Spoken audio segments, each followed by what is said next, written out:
Hello students, study with classes में आपका स्वागत है। तो गाइस, हम आपके लिए बढ़ती जनसंख्या पर निबंध लेकर आए हैं और गाइस ये हेडिंग वाइज है, तो इसे किस तरीके से करना है साथ के साथ लेकर आए हैं और आपको समझाएंगे भी। तो गाइस, अगर आप हमारे चैनल पर नए हैं तो चैनल को कर लेना सब्सक्राइब, क्योंकि हम ऐसी वीडियो लाते रहते हैं। तो इसमें है कई प्रकार से बताया गया है, आप देख ही सकते हो, लेकिन फिलहाल हम आपको समझाते हैं किस तरीके से आपको हेडिंग वाइज ये करना है, ठीक है। तो गाइस, किसी भी निबंध में शुरू में भूमिका आती है, ठीक है। तो इसे स्टार्टिंग इसी भूमिका, जैसे कि हम अपने इंट्रोडक्शन देते हैं उसी प्रकार से ये भूमिका है, ठीक है। तो स्टार्ट करते हैं भूमिका से। देश की बढ़ती हुई जनसंख्या का भयावह समस्या है। भारत ही नहीं बल्कि इस भयावह समस्या से तो समूचा विश्व ही मानव विनाश के आगार पर जा पहुंचा है। संविधान भारत ने देश की समृद्धि के लिए किए गए सरकार के सभी निर्णय और किए गए श्रेष्ठ कार्यों में गतिरोध उत्पन्न होने का एक प्रमुख कारण जनसंख्या का निरंतर बढ़ते जाना है। अतः सरकार ने इसके समाधान के लिए परिवार योजना का अपहरण किया है। और नेक्स्ट हेडिंग है प्राचीन स्थिति। सृष्टि के प्रारंभ में जनसंख्या बहुत कम ही थी और प्रकृति का वरदान रूपी हाथ मानव के शीश पर मुक्त रूप से अपनी कृपया बिखराए करता था। समाज की समृद्धि, सुरक्षा और सभ्यता के विकास के लिए जनसंख्या वृद्धि अति आवश्यक थी। वंश वृद्धि पवित्र कार्य माना जाता था। वेदों में 10 पुत्रों की कामना की गई। कौरव 100 भाई थे। ये बात उस समय के लिए कदाचित आवश्यक और उपयोगी भी थी। वर्तमान स्थिति।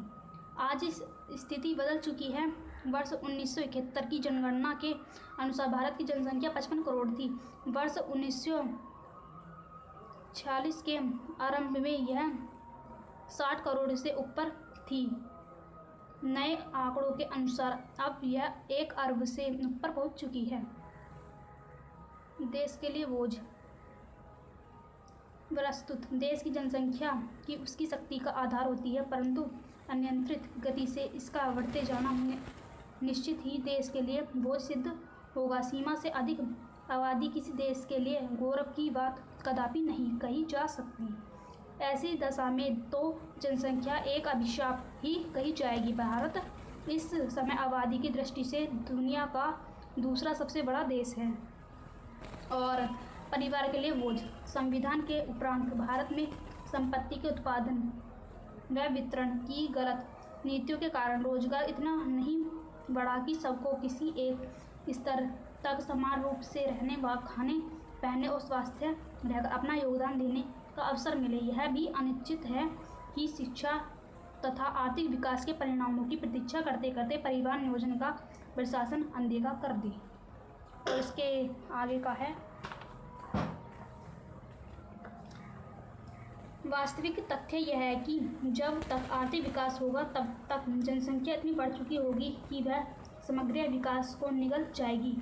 प्रगति की सभी योजनाएं धरी की धरी रह जाएंगी। जनसंख्या का अनियंत्रित ढंग से बढ़ना समग्र विकास को नष्ट कर डालेगा। देश के नेताओं और कर्णधारों का मत उचित है कि अधिक संतान का होना आर्थिक असुरक्षा का बड़ा कारण है। जनसंख्या के बढ़ने से परिवार का जीवन स्तर गिरता है, जीवन का विकास और रुक जाता है और नैतिक तथा चारित्रिक पतन बढ़ जाता है। जनसंख्या के बढ़ते जाने से मार्ग अधिक होता जाता है और उत्पादन व प्रति कम होती जाती है, जिसके कारण कीमतें बढ़ती हैं, मतलब जो कीमतें हैं वे बढ़ती हैं और यानी महंगाई बढ़ती जाती है। इससे बेकारी की समस्या बढ़ती जाती है तथा देश की अर्थव्यवस्था बिगड़ जाती है। परिवार नियोजन का महत्व आर्थिक तथा मानवीय देश की दृष्टियों से है। आर्थिक दृष्टि से सीमा से अधिक लोगों का पालन पोषण कर उन्हें श्रेष्ठ मनुष्य बनाना संभव नहीं। जनसंख्या को बढ़ने से रोकने के लिए शिक्षा और बढ़ावा देना अनिवार्य है। और जो लास्ट की है अपनसार। भारत में विभिन्न धर्मों को मानने वाले लोग रहते हैं। देश में कुछ धार्मिक पुरुष हिंदुओं की जनसंख्या घटने से के डर से परिवार नियोजन का विरोध करते हैं। ईसाई तथा इस्लाम धर्म में अपने अपने धर्म दृष्टिकोण से इसका विरोध करते हैं। ऐसी देश विरोधी भावनाओं को राष्ट्र के उत्थान के लिए नष्ट करना नितांत आवश्यक है। आपातकालीन स्थिति में सरकार ने इस राष्ट्रीय समस्या का युद्ध स्तर पर समाधान निकालने का जो निश्चय किया था उसको क्रियान्वित करने में कहीं कहीं जद्दीद भी हुई। तथापि सरकार द्वारा चलाए गए कार्यक्रमों, संदेशों तथा शिक्षा के प्रसार ने अच्छे परिणामों भी प्रदान किए हैं। जनसंख्या वृद्धि को नियंत्रित करने में ही देश की भलाई है। तो गाइस ये आपके समझ में आ गया होगा।